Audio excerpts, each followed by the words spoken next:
I think one of the biggest problems that India faces today is, of course, we are in the midst of a terrible agrarian crisis. But that emanates from the entire economic situation going wrong. One has always been wondering why is it that although farmers, the number of people who commit suicide is as big as 300,000 in the last 17 years or so. Every hour we have reports that 2 farmers commit suicide in India. And yet, nothing tangible has been done to see that this particular cycle of distress is reversed. One has always been thinking, why is it so? But what I realize is that this is primarily a part of a bigger design. A bigger design which is aimed at actually moving the rural population out of rural areas into the urban areas. So it fits in very well with that kind of economic thinking. Why I'm saying so? In 1996, I still remember the year, there was a conference at the MS Swaminathan Foundation in Chennai. In that conference, the then Vice President Sustainable Development of the World Bank, who by virtue of his being the Vice President for Sustainable Development also would be occupying the post of Chairman of CGIAR, which is the Consultative Group on International Agriculture Research, the body that governs the 16 international research centers in different countries. The gentleman's name was Dr. Ismail Saragaldin. Ismail Saragaldin made a statement, and I still recall. He said that the number of people who are going to migrate from the rural areas in India to the urban areas by the year 2015, which means in the next 20 years, would be equal to twice the combined population of UK, France and Germany. The combined population of UK, France and Germany is 200 million. So the World Bank had actually predicted in 1996 that 400 million people would be moving out of rural areas into the urban areas by the year 2015. Now, I had thought actually it was a warning. All these years, for quite a number of years, I believe that the World Bank had warned us to be, really watchful of this kind of migration, or this extent of migration, because 400 million is more than the population of America. So imagine what the situation would be, that kind of a demographic shift taking place in India. Now we are close to 2015, or just almost there. And I realize now that the World Bank actually was not warning us. It actually was telling us to do this. Because subsequently, if you see the World Development Reports, and I remember one particular report of 2008 World Development Report, it said that you haven't done what you're supposed to do. So you must now hasten the process. So how do you hasten the process? You go in for land rentals, which means the land is an asset which according to World Bank is in the hands of people who are inefficient producers, which are the farmers. So you must take the land from them by acquisitions or by lease or whatever, hand it over to the industry to operate and move this population out of agriculture. And also they suggested that since the younger people in agriculture do not know anything else to do except for farming, so their suggestion was that for the younger people who have to move into the urban areas, you must launch a program of skill development, and which would mean that India should set up a network of industrial training institutes where these fellows are trained to become industrial workers. Now, this was in 2008 World Development Report. Strangely, we wouldn't perhaps be able to see the connection, but strangely I found that in 2009, when Chidambaram at that time was the finance minister, the finance minister in that budget in 2009 before going for the elections, he actually made a provision for setting up 1,000 industrial training institutes in India. Look at it, the World Bank advised us, we followed the World Bank prescription.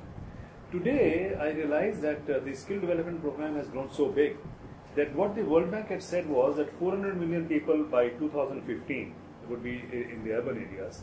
So, keeping that in mind, the skill development program today is aiming at training or improving the skills of 520 million people by the year 2018. So you add the population, additional population for 3 years. So 520 million people. And if you look into the what exactly they are training people for, that is where the entire picture comes into your mind, or the reality comes into your mind clear before you, is that they are actually telling us now we have to train auto rickshaw drivers, we have to train the daily wage workers in the companies, maybe security guards and so on. Oh my God, if this is the kind of population shift that is going to be part of the economic growth that we talked about, just imagine these people are being taken out of a kind of a job which would have kept them engaged or sustainable, I would say, and then moving out to a kind of a job which is completely unsustainable and is basically almost like a daily wage worker. So I don't know how it is going to be gainful employment for those people who are being pushed out of agriculture. But that's a different issue. But the more important issue is that the population shift is part of the bigger design. It's very clear because the mainline economic thinking, the orthodox economic thinking of the textbooks actually tell us that if you have to grow exponentially, there's no other way unless you move people out of agriculture into the urban areas. It is part of that. If your GDP has to grow, it cannot grow from agriculture. So you have to move these people out of agriculture, minimize agriculture, the population in agriculture, and then only your GDP can grow vertically. So that is what happened in America. That's what is happening in the European Union. So that's what they plan to do in India also, and also countries like China and other developing world. So this is part of the economic thinking, that agriculture, people have to be moved out of agriculture, and agriculture has to be handed back. Not back, but I would say agriculture has to be handed to the industries because they can produce food now. So that's why corporate agriculture is coming into place, and that is why if you just put all this together, you realize, see, the World Bank had told us in 1996, and then came at the same time the World Trade Organization into 1995. What is World Trade Organization? Basically, they introduced agriculture into WTO for the first time, and the idea was to make trade benefit agriculture. No, in reality, they were trying to address the problem of overproduction of agriculture in America and European Union, because both these blocks were overladen with food. So they had to find a market for it, and the market was developing world. So they made us reduce our tariffs. The cheaper imports will come in. And then we were told that we will be able to export our cheaper food, and that would mean, or cheaper agriculture produced, and that would mean that farmers would gain economically. It didn't happen. My own studies, if you have seen my study on the first 10 years of agreement on agriculture in WTO, it tells us very clearly that in the first 10 years, and prior to that period when the structural adjustment program had begun, the IMF and World Bank's program, let's say in the last 25 years, or including the first 10 years of WTO, there are, I think, 149 countries globally which are dubbed as third world countries. So in my analysis, I have shown that 105 of these developing countries, third world countries, had actually become food importing countries.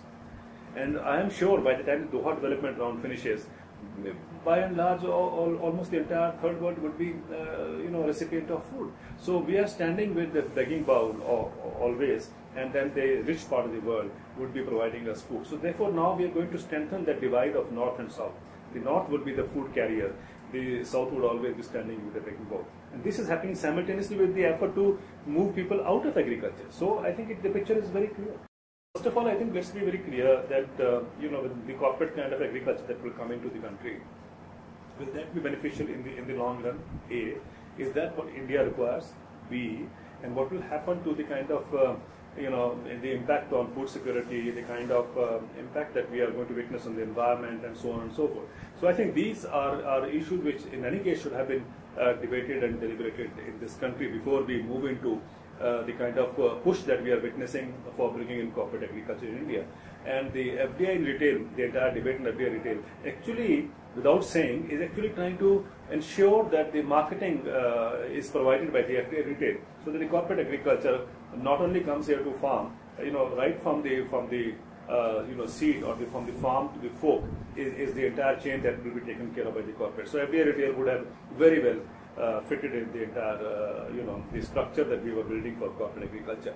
Contract farming, and then of course the international trade regime, and of course now we have the supermarkets coming in.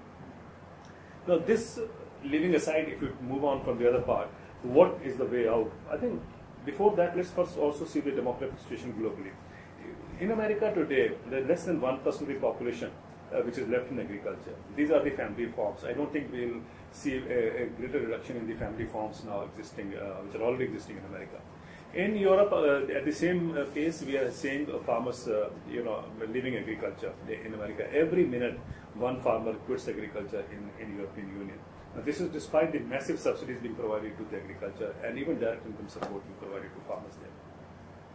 Now, in the last few decades or years, we have seen China, the other major player as far as agriculture is concerned, is moving population out of agriculture into the urban areas, and that's become a kind of a model for India to adopt. But somehow I'm very worried about that model. First of all, let's understand what is happening in China. In China, which produces about 500 million tons of food grains from the same kind of area that we have in India, we produce about 250 million tons, they produce 500 million tons.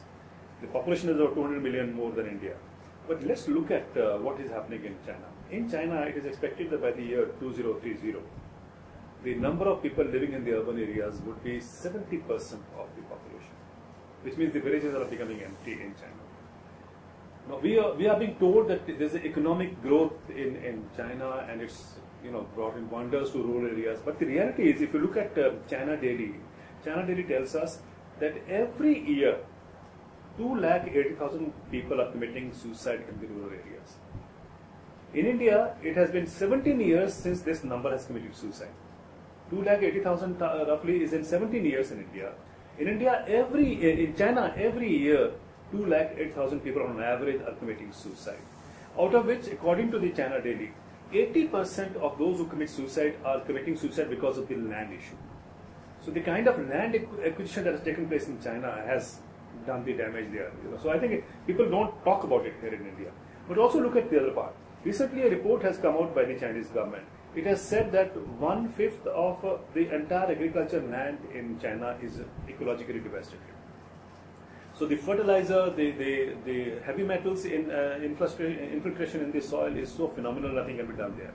And then on the top of it, the groundwater and the rivers have also got polluted. So China is a classic model of what wrong you can do to agriculture. On top of it, because they can't produce more food, I doubt their statistics. First of all, China has always, been a question mark globally as well as by other international institutions when it comes to their statistics. But if you look at the Chinese picture, I think it is very interesting. China is one of the biggest land grabbers outside China. We know that the kind of agriculture land grab, farmland grab that is called taking place in Latin America, Africa, and Asia, China is spearheading that. China is not only producing food in those countries, which is to be shipped back home, but is also sending its own farmers to farm there. So which means even they have problems of employment. So if China was so good in food security or was taking care of its own food security, I'm sure you'll agree there was no need to grow food outside and ship it back to their country. So China, I think, is a classical case of what can go wrong with agriculture. And unfortunately, fortunately, India is trying to follow that model. Whether that will be good for India or not is something that we must deliberate in this country before we just blindly accept the Chinese model of agriculture. See, yes, agriculture in India is faced with crisis. There is a crisis of sustainability, there is a crisis of economics, and of course, the bigger crisis, of course, is there, including the crisis of environmental, depletion of water, the contamination of soil, and so on and so forth. I think what we have to realize, India has about 600 million farmers. Till recently, every fourth farmer in the world was Indian, but now I think with China's population going down drastically, I think it will be 1/3 farmers would be living in India. Now, moving them out of agriculture and moving them out of agriculture at a time when the world is witnessing jobless growth is going to be more problematic in the years to come, both socio-economically as well as politically. I don't think that's the way forward for a country like India. It is expected that by 2030, China is going to have 70% people living in the urban areas. In India, it is expected 50% population would be living in the urban areas. But in many states, it will be alarming situation. In Tamil Nadu, for instance, it is expected 70% would be already living in the urban areas by the year 2030. So it's an alarming situation. The villages are becoming empty. You'll have country homes and of course golf courses in those villages areas. But people in flux, the kind of influx that we're going to witness in the urban areas, and plus the new mega cities coming up, or the cities coming up, is maybe because every new city being built would add on to country's GDP. It's very easy to build up GDP like that. But GDP is not a touchstone to development. So in India, what should be the way forward for agriculture? I think is a very big question. In my understanding, I have always been advocating a couple of things that we must follow. First of all, let's not be worried about this 14% share of agriculture in the GDP. This is always said that our share in GDP is declining, so agriculture is not important, although the huge population lives in agriculture. I think we should not worry about this. If you look at United States of America, the share of agriculture in America's GDP is 4%. But that does not mean that America has given up on agriculture. America, in fact, has strengthened all the fortress again around agriculture so as to check imports coming into America, because they realize that if you don't produce food, you are not politically important or politically I would say sovereign as a nation. So I think they realize that importance. So they are not going to give up on agriculture. So even at 4%, they are not giving up. So I don't think this should deter us that because just because our share of agriculture in GDP is coming down, so all is lost in agriculture. The second aspect is that moving these people out from rural areas into urban areas and not being able to give them a job, I think is something which we should all be worried about. Look at a recent report coming from CRISIL. CRISIL says that in the last 7 years, 32 million people moved out of agriculture into the urban areas. Just in the last 2 years, in 2010 to 2012, it says that because the growth was at 5%, not going up, so less of job creation, which I don't know how growth is linked to job creation. But they are saying that 15 million people went back to the villages. Now imagine 15 million people, because they were temporary jobs, so they went back to agriculture. I worry because these people must have sold their land and come back to the urban areas. Now when they go back, they are landless, they are perhaps surviving on Manrega. If that is what our aim of growth, so-called growth is, I think it is worrisome. Now in this connection, then what do we need to do? We have 600,000 villages roughly in India, a little more than 600,000 villages. About 500,000 villages out of these produce food. I think what we need to do is to revitalize these villages. When I say revitalize these villages, is to bring in a kind of agriculture which is economically viable and also environmentally sustainable. Now, this can be done. This can be done in a country like India, and also it should be linked to the household food security in a village. So which means, if these 600,000 villages become food secure or self-reliant in that sense, then I think it sows the seed of a new model of development. You don't have to move these people out of agriculture. Let them be there wherever they are. At least ensure that they are gainfully employed. No, I'm not saying that they should not have any support for industrial support or any other new way of really supporting them. All I'm saying is that support can move on into the villages or into the blocks or district to provide them that kind of a support, rather than moving them out and shifting the production centers also into the urban area. That's not the right way. So if we reverse this process, there will be reverse migration, and also at the same time the country would not see the villages becoming empty and the cities, of course, swarming with people.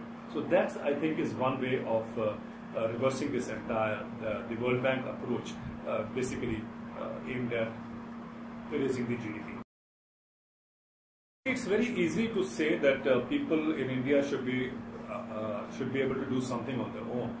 I'm not denying that they can't do. Please don't misunderstand me. But if the policy thrust is to move these people out of agriculture, how long do you think they can sustain in the kind of agriculture they are doing? Moving from chemical agriculture to non-chemical agriculture or to genetic engineering and so on, is going to sustain them for a few years more, if at all. Eventually they will lose out, because if you look at the kind of economic decline or the income decline that we have witnessed in rural areas, and that is, I consider it as a deliberate effort, because we want to push these people out of agriculture. So they can't survive. Let me give an example. The UNTAD if you look at one of the reports, it tells us that the farm gate price or the output price globally has remained static for last 20 years.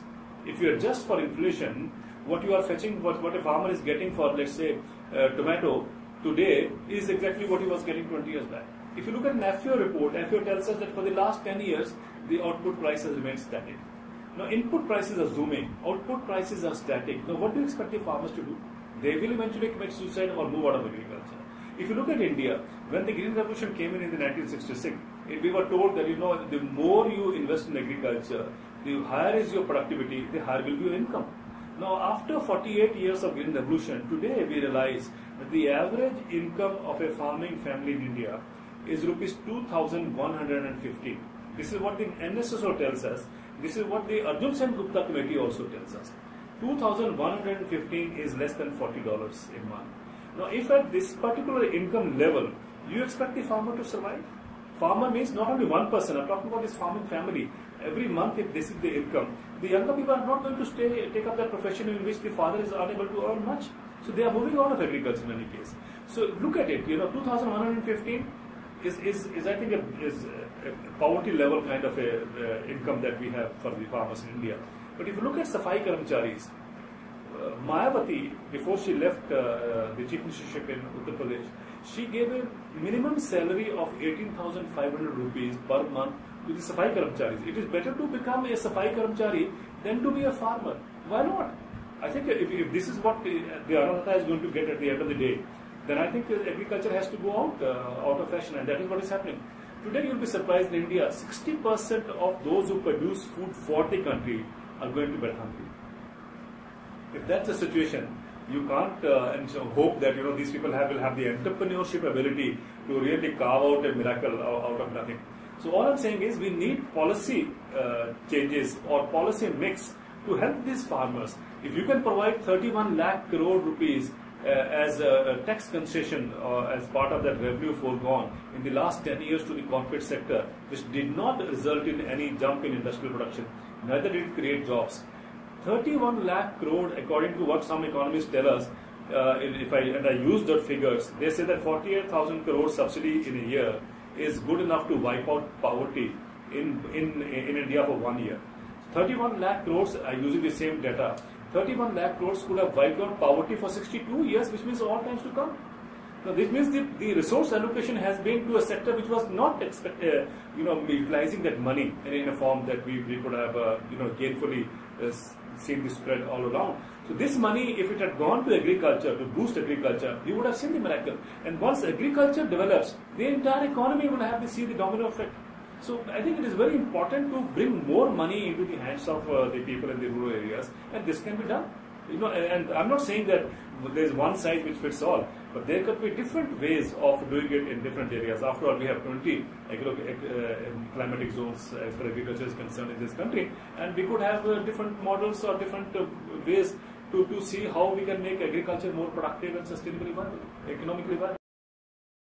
There was an advertisement some years back, and if you recall that advertisement, Govinda in one of the advertisement would say, "Jor ka jhatka dheere se." I think the entire economic design is of the same pattern. The moment you withdraw everything from agriculture collapses, but there's a huge population, so the government will also collapse. So they don't want to see that uprising. So they do it very systematically and very in a phased out manner or in a slow manner, so that you feel the impact and gradually you move out of agriculture. Now, the MSP at one time was a very important tool, but I have always questioned the role that MSP played in actually marginalizing farmers. Because MSP, minimum support price that we talk about, benefited only 30% of the farmers. 70% farmers have not been getting any benefit out of MSP because they have nothing to bring to the market. If you look at MSP is operates primarily in the Green Revolution areas. Punjab, Haryana, not even UP in that sense, because Western UP brings the produce to Haryana. Haryana farmers take it to Rajasthan. So there are mandis also in Madhya Pradesh, Rajasthan and so on. But generally, this would be not more than 30% of the country's area. So only in 30% are we trying to buy at a minimum support price from the farmers. 70% is outside the ambit of it. So you can just see, these are the people who are committing suicide, these are the people who are in terrible distress and so on and so forth. Now when you want to raise MSP still further, I see this talk of saying that the entire aim should be now to provide 50% profit along with MSP, according to Swaminathan Committee. I don't agree with that, because I think that will be actually widening that gulf, because MSP, as I said, is only given to 30% of the population. So that means the benefit of 50% profit will only go to that population. What about the remaining part of the population, which is huge, 70%? So that's not the way forward. Now, yes, you do provide, like the proverbial bomb that we provide when we are having some pain on the, is that we provide these farm loan waivers and so on and so forth. But this is just to try to see that the anger doesn't spill onto the street. But it's not aimed at really addressing the entire issue of agriculture in the long term, so that we bring in a kind of agriculture which is sustainable. I think I'm expecting a kind of agriculture which should be there for the next 50 years. When my children grow up and perhaps their children also grow up, because then who will produce food for them? We are today moving on into a kind of agriculture design or model, whatever you call it, where we are going back to the days of ship-to-mouth existence. There was a time when food in India would come from the ship directly to the hungry mouth. Today we are bringing in all those policies back, which would ensure that we go back to the days of ship-to-mouth existence. We now believe this is economic growth. You can buy food off the shelf. But I don't think anyone has actually, or any economist for that matter, or policymaker, has even visualized the political implications of buying food for a country like India. I think that's where I am reminded of what Jawaharlal Nehru had once said. And that was 1955 when he was speaking from the ramparts of the Red Fort on August 15. He said, "It is very humiliating for any country to import food. So everything else can wait, but not agriculture." Today, we have forgotten the first part of his sentence. And we are merely going on with the second part of the sentence because we think, "Jod ka jhatka dheere se." So we go on repeating it ad nauseum again and again, but actually trying to see that there is a population shift that takes place. There is land acquisition on a massive scale that takes place. We have 8 lanes, expressways coming up into the areas. Nobody knows why are they coming up, whether they are required or not. But the more roads you build, the more the GDP grows. So building, the GDP grows, and we live in the illusion that as if the nation is growing. See, I think what the government is saying is that somebody will produce food for you. But look at it, a country which has 1.2 billion people today, and if we were to ensure that people don't produce food, food is produced by the corporates. It's like the warning perhaps was sounded by Mahatma Gandhi when he said that a country like India needs a production system by the masses, not production system for the masses. I think this has to be understood. I think Mahatma Gandhi had the foresight to see the crisis coming up in India. And unless we keep this population gainfully employed in a manner that they can take care of their own food security, otherwise we are trying to ensure that the country would always remain dependent upon food security bill, which I think is not a healthy sign for any country which wants to be a superpower. If you are food insecure, you cannot be economically secure or politically secure in that sense.